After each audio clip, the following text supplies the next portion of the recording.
Hello, in this video, I'm going to share a recipe for spicy miso dip.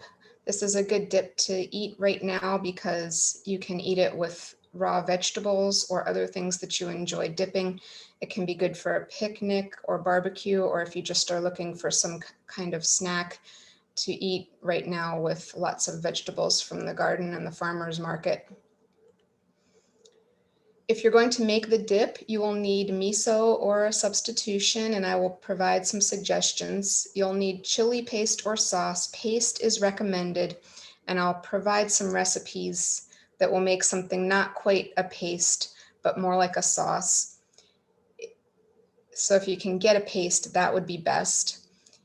You also need sesame seeds if you like those, some garlic, preferably fresh garlic, and then honey, maple syrup, agave, or molasses. Definitely a liquid sweetener because this dip does not get cooked.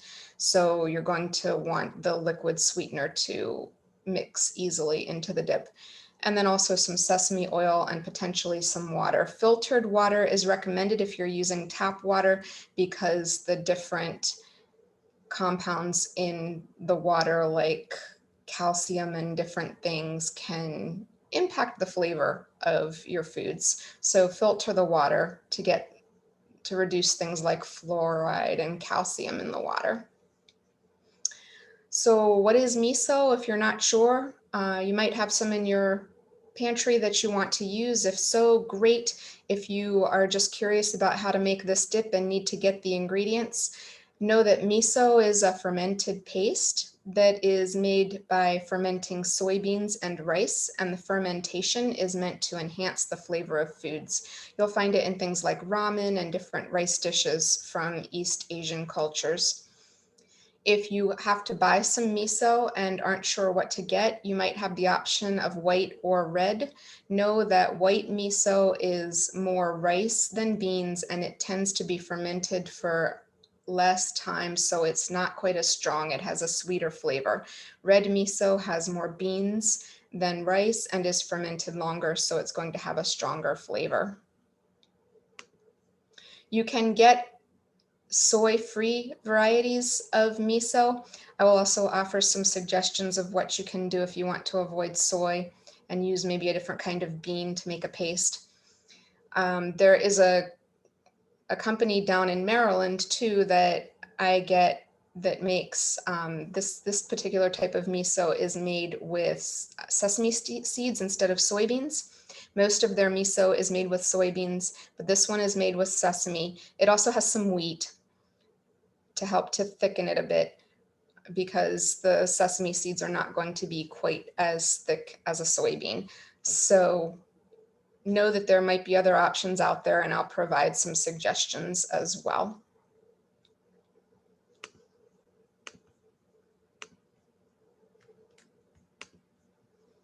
If you don't have miso, or if you need to avoid the soy and are having trouble finding a soy-free variety, you can do other things. You could substitute just soy sauce, tamari, or liquid aminos, but I recommend that really only for something like a soup or a rice dish where you don't need to worry about the consistency of your fermented ingredient.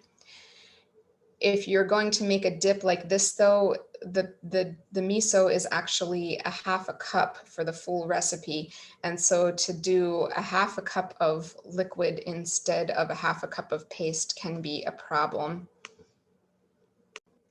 Just to give you an idea, this is the thickness of my miso paste. So if you only used soy sauce or tamari or liquid aminos, you would lose a lot of thickness for your dip.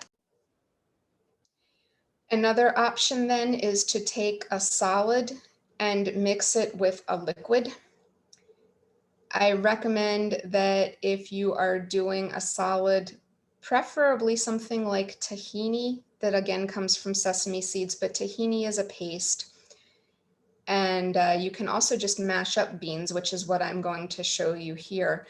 You can mash up beans and mix it with a little bit of soy sauce. You could also process nuts or seeds. I would say be careful. If you do that, you're going to want to pay attention to the amount of your liquid, and you might want to actually reduce the liquid and increase the solid just a little bit, because you do want to make sure that you can get a pasty consistency and not a liquid. So here I have mixed some white kidney beans. You could also do red kidney beans or any other favorite kind of bean. Sometimes garbanzo beans are used actually to make miso that is soy-free, so those would work as well. But I used, because I had some white kidney beans frozen that needed to be used, I just defrosted those and mashed them up and mixed them with a little bit of liquid aminos so that I can make a soy-free variety of dip. I would also say that if you are substituting one of these instead of miso, that if you can, use either soy sauce tamari or liquid aminos as your liquid, because it's good to get some fermentation in your dip, and that will help to enhance the flavor. So mixing either some tahini mashed beans or maybe some processed seeds or nuts with soy sauce tamari or liquid aminos will at least give you some fermentation in your dip. So what about chili paste or sauce? Again, I recommend a paste. The thicker the better, because you want to try to make a dip. And so if you can get a paste that's available, or if you have a favorite paste recipe, you can do that. You can also use a sauce, but if you do that, I would recommend adjusting liquids in the dip, and I will say something about that when we get to the dip recipe. So one option would be this recipe. If you want to actually make a paste or a sauce from scratch, this is probably more of a sauce if you go light on your chilies. So you might even just cut back a little bit on your water and your brown sugar in order to have a little bit less liquid if you are really going light on chilies. If you're putting a lot of chilies into it, a lot of ground chilies or chili powder, then you're going to get more of a pasty consistency, but pay attention to that. And if you think you need to be concerned, start with less water and brown sugar or maple syrup, and just add some if you find that it's too thick. But you saw what the miso looked like, and you know what you're going for with regard to thickness. So this is easy. You put the water and the sweetener in a saucepan and heat it up, and then add the chilies or the chili powder, and then remove it from the heat, let it cool, and add some soy sauce and some rice vinegar and maybe some sake or sherry.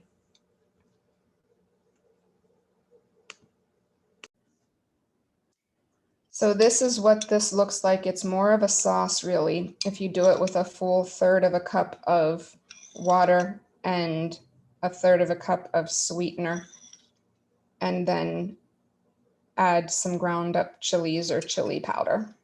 So it is going to be a bit lighter and a bit thinner, which means that I'm going to have to adjust my water when I make the dip.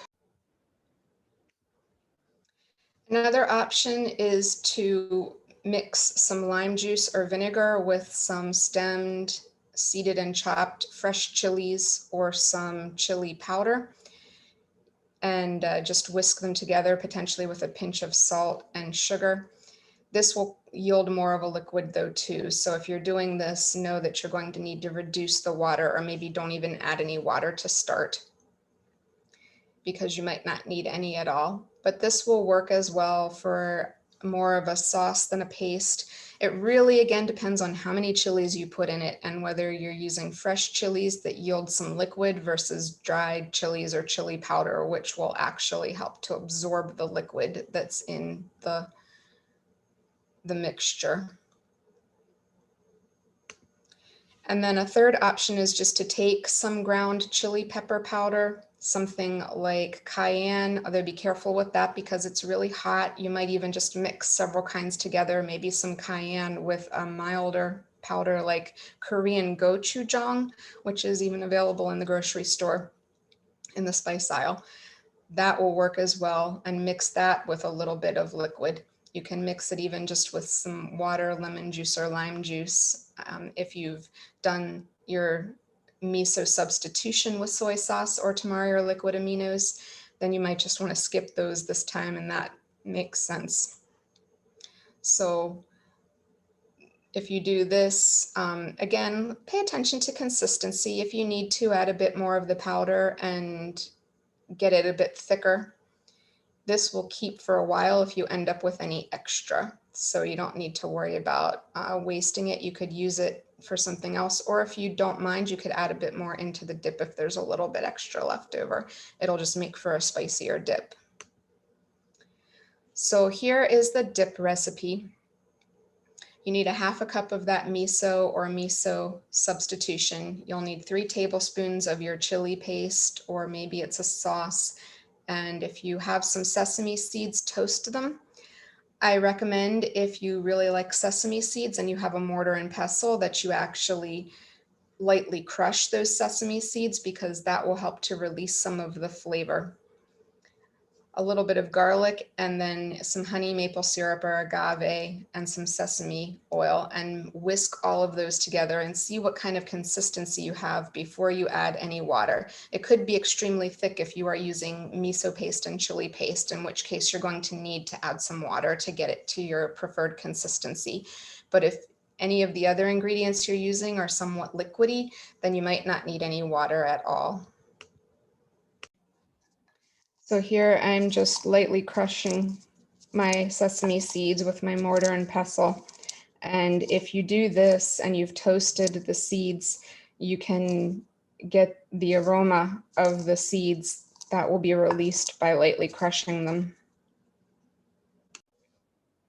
So here is the dip made with the mashed up bean paste and the sauce that I showed you, the chili sauce. And I actually have not added any water, and I will probably just leave it like this. It's a little bit thin. So if you want a very thick dip, you're definitely going to want to make sure that you've got ingredients that are really thick. So make sure that you're heavy on the mashed beans, and that you're making sure that your chili paste is thicker. I also made some with the same chili sauce that I showed you and some miso paste. And here you can see it's just a little bit thicker. And I actually even added just a little bit of water to it because I didn't want a super thick dip. I've been dipping things like cherry tomatoes, so I don't want a super thick dip. I want something that'll actually stick to the cherry tomatoes. When I taste both of them, I can definitely taste that there's miso in the one. There's a more complex flavor, but the other dip tastes nice too. There's some sweetness to it from the honey or the maple syrup or agave, or you could use molasses. And there's a kick from the chili paste. And even the bean paste that I made provides some flavor because of the fermentation. And so it's a nice dip. It's something different. If you find that it's thick and you're trying, or that it's too thin and you want it to be a bit thicker, but you don't want to add more of the flavor ingredients, you could potentially add a little bit of rice flour. You might add something like cornstarch, but you don't want to go too heavy on things like that. Just a little bit if you want to make it a little bit thicker. But really what you want to do is try to make sure that the base that you start with is the consistency of a paste, especially if you're using more of a sauce, and especially if you want a really thick dip. If you're looking for a really thick dip that is going to hold on things like carrots and celery and broccoli and cauliflower, then you're going to want to start with a miso paste or bean paste and an actual chili paste. But if you like it just a little bit thinner like I do, then a sauce is fine as well. So if you have any leftovers, maybe you don't want to just dip it, there are other things you can do with it. Actually, you could even just make a partial recipe to give it a try, right? But if you have some left over, or if you're just looking for different things to try with it, you can mix a little bit with some vinegar to make a salad dressing. If you make a very spicy dip, I would say if you're not looking for a lot of kick in your salad dressing, start with maybe like a quarter to a half a teaspoon of the dip for every tablespoon of vinegar and see what it tastes like. And you can always add a little more. Um, but if you made a very mild dip, you can always do equal portions of each. You can also mix it with some olive oil or other oil to use it on some grilled food. And then you can probably do equal parts again if the dip is not super spicy, but if it's really hot and you need to keep the heat of the sauce down that you're putting on the meat, then, or the veggies, then, use a bit less of the dip and a bit more of the oil. And you can also just serve it as a dip on the side with cooked veggies, meat, or seafood. That would work as well as a kind of condiment. So hopefully this recipe will work for you. I've done it two different ways and I like it both ways, but I personally will probably continue to make it with miso because I do think it has a bit more flavor to it. And I have a taste for miso because I cook with it occasionally.